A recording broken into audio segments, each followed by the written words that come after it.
Coinbase has been ranking universities on the quality of their blockchain offerings for a few years now, and they've released their 2021 rankings.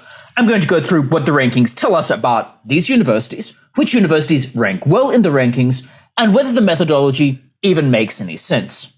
And in short, there are quite a few quirks in this ranking that are worth bearing in mind. And while it's interesting, and while it can be informative, I'm not sure I'd be making my university decisions based on it.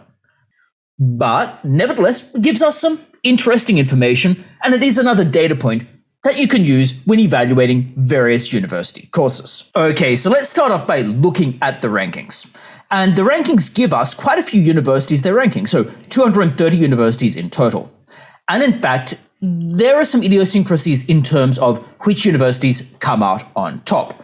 So here we have our ranking. Now, at the top, we have NUS, National University of Singapore. That, to my mind, is not a completely weird ranking there. NUS is rarely first or even in the top 10 of any ranking. However, it is a very good university.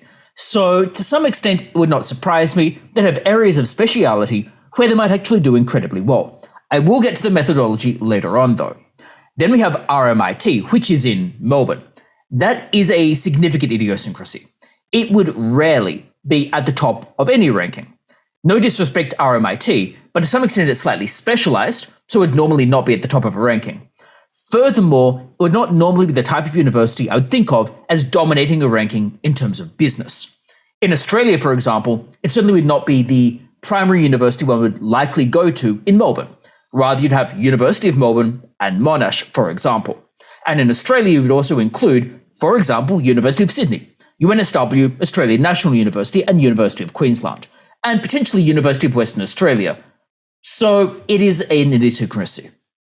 Then we have UC Berkeley, again not super surprising, at A is in close proximity to Silicon Valley, also B usually does well. University of Zurich, MIT, Hong Kong Poly, UCL, University College London, which normally does quite well in rankings. Number 7 is actually not an unusual place for UCL, depending on which ranking you're looking at. But again, I'm not sure I'd personally go to UCL, but that's another issue entirely, particularly for business. Then we have Tsinghua, another very good university, Chinese U in Hong Kong, which also has a campus in Shenzhen, ETH Zurich, again very good, often very good for business as well. Then we have Nanyang. Nanyang is also very good in Singapore. Stanford, which would ordinarily you would expect be higher, but nevertheless it is on this list. And generally, if I were an international student or a postgrad student, I would pick Stanford over UC Berkeley. If I were to study in the US, I wouldn't pick either of them personally, but that's another issue entirely. Then we have UNSW Sydney at number 13. UNSW would normally appear above RMIT in a ranking. However, it's ranking 13 here. Again, a bit higher than it would normally rank. City University Hong Kong, University of Oxford, which would normally be much toward the top. So University of Oxford, in many other rankings, is number 1. Or number 1 or number 2. And to my mind, even if you want to work in blockchain, you'd probably pick the university that is better overall. Because after all, while blockchain is its own unique field, and cryptocurrencies are obviously becoming increasingly important, the skills you need to interact with crypto and with blockchain are generalizable. To be a trader in crypto, and crypto is obviously a key part associated with blockchain, to be a trader in crypto, you need good financial skills. So you'd be picking a university based on its broader business department, as opposed to blockchain per se. If you do intend to be doing something other with blockchain, for example, using it for various other things, so smart contracts, or whatever the case might be, then maybe more specialized courses would be useful. However, you generally want additional knowledge, in addition to just blockchain. Nevertheless, that's what we're seeing here. Then we have Shanghai Jiao Tong, which again, pretty decent university, Cornell, Delft, University of Hong Kong. So we're seeing those in our top 19 so far. So relatively interesting enough rankings. Rounding out number 20, we have University of Sydney, which is normally roughly tied with around UNSW Sydney. So the separation here, they'd often be placed within the vicinity of 7 positions, but usually a little bit further down the list, where there's much more variation. So that's what we're seeing in terms of our top 20. One can continue down and see the rest of the list here. Now, I'm not going to go through the full list. However, you'll see usual names. So, for example, we've got EPFL in Switzerland, then University of Illinois Urbana-Champaign, which is very good, Cambridge, HKUST, and then UCLA. So, continuing on with generally the usual suspects, albeit in a ranking that is slightly weird, and not necessarily one that you would ordinarily be leaning toward in terms of choosing which school to attend. So if that's what we're seeing in terms of our ranking and which universities are placing well, this really begs the question of, does their methodology make any sense? So let's have a look at their methodology. So rather helpfully and rather necessarily, Coinbase does tell us their methodology, or at least give us some clues about it. I want to be clear here, if they didn't tell us the methodology, I would tend to throw out a ranking, because a ranking without a methodology makes no sense. They could have just made it up, thrown darts at a dartboard, done whatever. So you would need a methodology, and you would need to be able to scrutinize that methodology to make any conclusions about whether a ranking makes any sense. So here they're saying in their little blurb, how we ranked the top universities for blockchain, a methodology for ranking 230 institutions worldwide, and how your school can get involved. So to start with, they say, to this end, we've made two major changes to our methodology this year. First, we included not only more schools, but a wider variety of schools. Our field has expanded from 46 US-based universities to more than 200 schools, 230 to be exact, from around the globe. Second, we factored in the cost of attendance to reflect a metric of growing concern to many current and future students. Two things that I want to say preliminarily. Firstly, expanding globally makes a lot of sense because a lot of students aren't in the United States, so considering other universities is hugely important. Secondly, incorporating cost of attendance makes some sense. I'd probably include that as a separate issue. The reason I say that is cost of attendance is important, but more important than that is the NPV or net present value of the education. i.e., a university might cost you a lot, but if you make a ton of money from it, that's okay. A university might cost you not very much, but if you end up jobless, it's not really a good idea, and you end up wasting time and still wasting some money. So I would argue here that return on investment is more important than cost per se.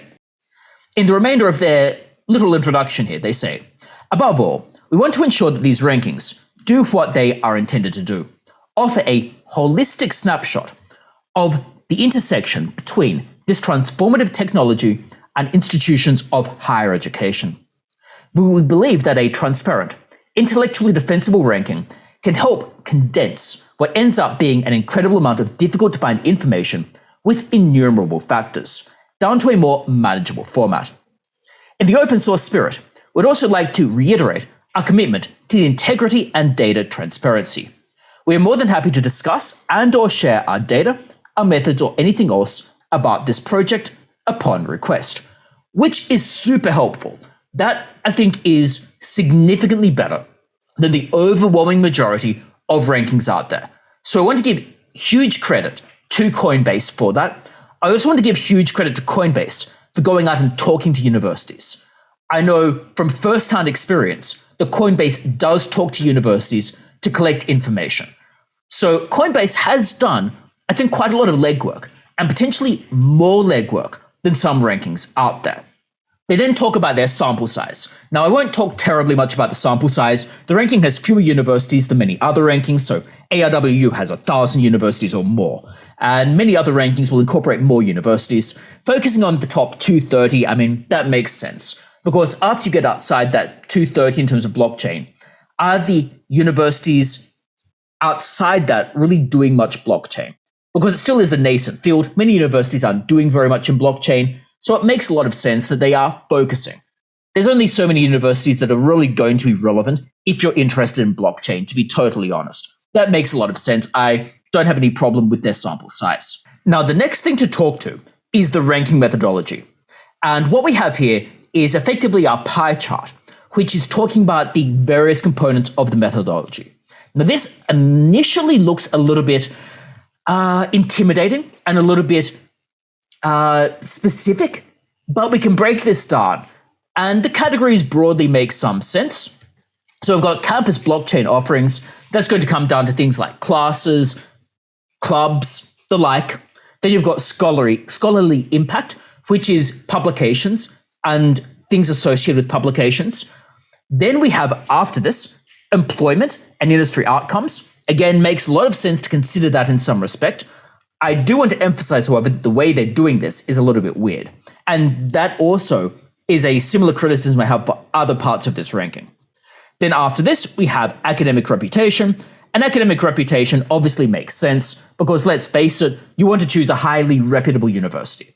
The way they're effectively doing that, in short, is they're going through the other rankings out there and trying to look at effectively an average of other major rankings and saying, well, that's a proxy for academic reputation, which I mean is sensible enough.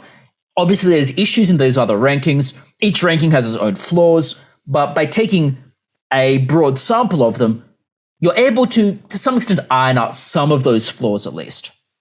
And then finally, there is cost, where they're effectively looking at how much the university costs you, but also some measures, attempted measures of things to do with debt as well. So those are the broad categories. Now, broad categories here make a lot of sense. I have no problem with the broad categories in which they're ranking universities. The problem, to some extent, is in the details and the specifics underlying each of these broad categories. So let's dig a little bit deeper into these specifics to pull them apart and see whether they make sense. So the first one I'll talk to is scholarly impact. Now, I won't go into the weeds associated with this because we'll be here all day if I'm just looking at each individual minute part of it. In broad terms, they're looking at how many articles have been produced pertaining to blockchain. So they're looking at these articles, they're looking at some citations in relation to these articles. So effectively here, the resulting data gave us 3 metrics. Total blockchain research papers published by the university, how these papers were cited in rough numbers, and how often the primary research on the paper comes from a given institution, i.e. the first author convention being, of course and discipline dependent. Now I want to note here, first author convention applies in some fields. It doesn't apply in many business fields. In finance, for example, the area of my expertise, authorship is almost always in alphabetical order. This resolves co-author disputes where there's disputes about who contributed more. So did the person who collected the data contribute more than the person who wrote the paper? If it's alphabetical, you resolve that. So that's what they're starting off with. However, it does take some weird turns. It says here, a bigger school with a larger faculty and hefty endowment may be putting out more blockchain research, while a tiny school that dedicates much more impressive percentage of its overall resources to blockchain might be putting out fewer papers. So there's a size-related factor here. I personally despise adjusting for size. The reason for that is if you're looking at an institution, who cares whether it's a big institution or a small institution? You care about what it's doing in terms of its output. So adjusting for size makes no sense to my mind. Furthermore, the way they adjust for size is not useful. They adjust for the total institution output. That's hugely problematic because it penalizes schools that are otherwise research intensive. Just because you're producing a lot of papers in whatever other field, medicine, whatever, it doesn't mean that it dilutes your blockchain papers. It just means you have a lot of departments. So normalizing it by total output penalizes universities that are productive research-wise and gives unfair weight to universities that aren't really that productive. So it is hugely problematic to do that type of scaling. To my mind, it makes no sense whatsoever. Another issue I'd raise with research ranking is they are specifically focusing on things that mention particular keywords, which may or may not be holistic. So they're talking about cryptocurrency, or blockchain, or Bitcoin, or Ethereum, or stablecoin, obviously, or permutations thereon. Now, if your focus is on blockchain, I mean, that makes some sense. However, I would argue that there are possibly areas of research that are fundamental to blockchain that are maybe being excluded here. For example, say you want to be a crypto trader, knowing about all trading papers is probably going to be just as relevant as knowing about cryptocurrency papers. So I suspect that it is perhaps a little bit too narrow. However, of course, there's a limit to what they can really do there. In short, my biggest concern is the way they normalize the data. And I don't think their research ranking does a particularly good job there. The next one is campus blockchain offerings. They say to arrive at a school's blockchain offering score, we examined multiple facets of the existing campus infrastructure. Campus course offerings are the largest single subcategory we looked at. The number of available classes, especially when you spread over multiple departments, providing an opportunity for more robust education, shows a deep investment into the space in both the present and the future. Faculty must be hired, curricula must be developed, and administrative buy-in must be achieved. These are not done on a whim, and are usually quite permanent. Fair enough, makes a lot of sense there. The second largest factor in our rankings is the presence of a dedicated blockchain research center, although we also separately considered smaller initiatives and student-run clubs. Research centers and initiatives often offer unique opportunities for students to get involved in academic work and to obtain hands-on experience, and can serve as a gravity well for novel ideas and thinkers. Research centers, initiatives, and clubs all allow students and faculty and the larger community to become involved, etc., etc. Lastly, to round out this category, we gathered data on the nascent but ever-growing set of universities that offer blockchain-related degrees, whether at the graduate or undergraduate level. Most of this, to my mind, makes some sense. I mean, it's not a complete measure. They're not looking at how good those courses are right here, but there's a limit to what they can really do. And they don't really have access to student evaluations in any meaningful sense. And they could try to survey students, but many of those students won't have done blockchain if they're just randomly emailing students. So, I mean, they're doing the best they can do, to be fair. So I suggest that this is probably an acceptable way of measuring the amount of offerings and opportunities available for students. And they did actually try to manually collect this data as well. So I would argue that this is probably an acceptable way of doing it. The next one is employment outcomes. Now, the employment outcomes one I also have some issues with. They're saying here in terms of their description, a university's ability to place students in relevant jobs is an important metric. One that says something about an institution's cachet in the industry, either due to name recognition, personal connections, or institutional pipelines. And two, this is of particular importance to incoming and current students. A student's primary goal in obtaining a college degree is, after all, to get a job in industry. To discover which schools are placing the most graduates in the blockchain field, we looked at the LinkedIn footprint for over 200 of the largest and most influential companies in the space, as well as their thousands upon thousands of employees. To mitigate biases, we factored in both raw and normalized numbers. Raw numbers are useful for highlighting the schools are placing high numbers of graduates in jobs, but larger schools in larger countries will tend to have an advantage simply because of sheer size. To be fair here to normalization, that does make some sense in that if you're graduating 1,000 students, you're going to tautologically place more than an equally ranked and equally good university that only has 100 graduates. So, I mean, that does make some sense here looking at the percentage of students placing well. I have some other issues about the placements though. So with saying normalized numbers create a more nuanced hiring practice. To shed some light on our data, we tweaked the data in two additional ways. Because we relied heavily on LinkedIn as a source, we found it prudent to get a sense of how accurate LinkedIn might be for different countries. To do this, we used each country's size, higher education levels, and LinkedIn use to generate a multiplier for each university based on the expected number of hires we may have missed. Countries with a lower proportionate levels of LinkedIn use got a boost in terms of raw numbers. It's probably a little bit dodgy because most people in that space, in finance or blockchain, probably going to be on LinkedIn. Like, it's very unusual that that would not be the case. Nevertheless, I mean, as long as the multiplier is not large, it probably is not creating huge inaccuracies, but I do have some problems with that. Second, we also recognize that raw numbers can be easily inflated due to the sheer size of the population. The University of Buenos Aires, for example, with its 300,000 students, is much more likely to place 200 alums in the blockchain jobs than Rockefeller University with its 213 students. The University of Buenos Aires placing 200 grads into blockchain is expected even with zero investment in the field, whereas Rockefeller placing the same number of students would be indicative of something close to a school that is focused entirely on blockchain, which is of course unlikely given the nature of Rockefeller. It does a lot of other things as well. To gather qualitative data, we also surveyed industry stakeholders and other non-students, non-academics to get a sense of how institutions are subjectively viewed outside of academia. Alright, so here let's unpackage this. There are really a few problems here. Firstly, they're focused on blockchain jobs. That's a huge problem because someone can study something about blockchain, but they decide to do general finance as a job. Or they had a double degree doing law and blockchain. They decided to become a lawyer. There are myriad reasons for taking the job that is not blockchain related. Universities should not be penalized for that. For example, in Australia, many people do law degrees and then go into investment banking. It's not uncommon. Penalizing universities where an analogous situation is happening is not sensible, and I think they should avoid doing so. So I'd argue that that part of it is also not particularly meaningful and should perhaps be stripped out. The reputational aspect of it is always prone to biases because it's just going to be name recognition most of the time, particularly if you're doing your survey not particularly well or not rigorously. And we're not totally sure how they did this survey here, but I have problems with that survey as well. So that's an issue. Then thirdly, which employers they're looking at is a problem. Because when they're looking at employers, there are some issues here.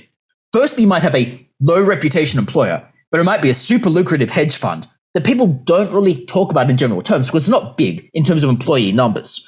So if you're just looking at large employee numbers, that doesn't really make sense and might exclude some highly lucrative jobs. Furthermore, many divisions of large employers will have like their own division name rather than the employer itself. For example, GIC has multiple subdivisions, and you need to look at those subdivisions as well, rather than the overall university to get an adequate and appropriate picture about that university. So there are some issues with their employment outcomes here that I think also create some biases in the ranking and maybe could be slightly error prone. We can next look at cost of attendance. They say, to calculate a school's cost of attendance score, we looked at both overall cost and a normalized construction of overall cost of attendance. We assumed here that lower tuition was preferable and feel that we ought to acknowledge the important caveat that we only considered the base price of university, while in actual practice, grants, scholarships, opportunity costs, and even residency can completely change an individual's calculation. Along similar lines, tuition is a purely student-facing concern. While we hope that these rankings find use by non-students because of these concerns, our metric is, by weight, at least consequential component of our methodology. Two pieces of data were used in generating the score. The first is tuition, with one note. Wherever possible, we assumed that the attendee would be from the country, but out of state when calculating tuition costs. Of course, some universities just have one flat fee. Others, however, charge different amounts to in-state and out-of-state students, and yet another fee schedule for international students. To capture the largest number of likely students, we applied the out-of-state but not out-of-country measure. The second piece of data is the normalized cost of attendance. To determine this, we employed both salary data for the country in question in which that university is based. Again, I have issues here. For those reasons I mentioned before, we should really be looking at the NPV, so the net present value of attending, i.e. what's your return on investment, rather than just the cost, because cost, like I said, is kind of meaningless. What you really do care about is, are you actually getting a good return from what you're spending? Because to reiterate, you might be spending a little amount of money, but if you don't get a job, that's meaningless or bad for you. Whereas if you're spending a lot of money to get a super lucrative job, that might be a good outcome. And then finally, we have academic reputation. They say, in a perfect world, rankings would emphasize merit, and anonymized, quantifiable data would be sufficient to judge a university's impact in the blockchain space. Realistically, however, the intangibles of a school have an outsized impact on everything, from a student's job prospects to their ability to get the foot in the door at an internship, to the caliber of the speaker that will spend their limited time giving a talk at any given school. Absolutely right.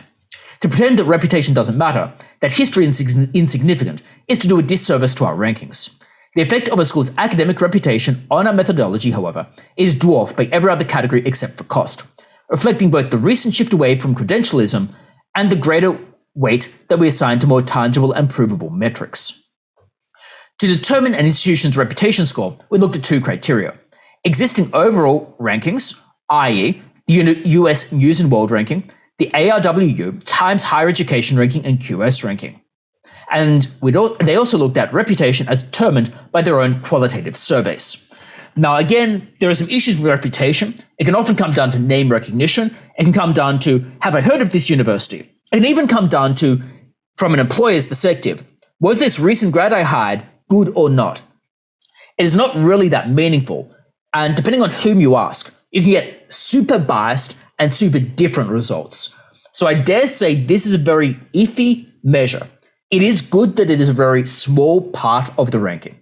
And I do agree with them that reputation is important.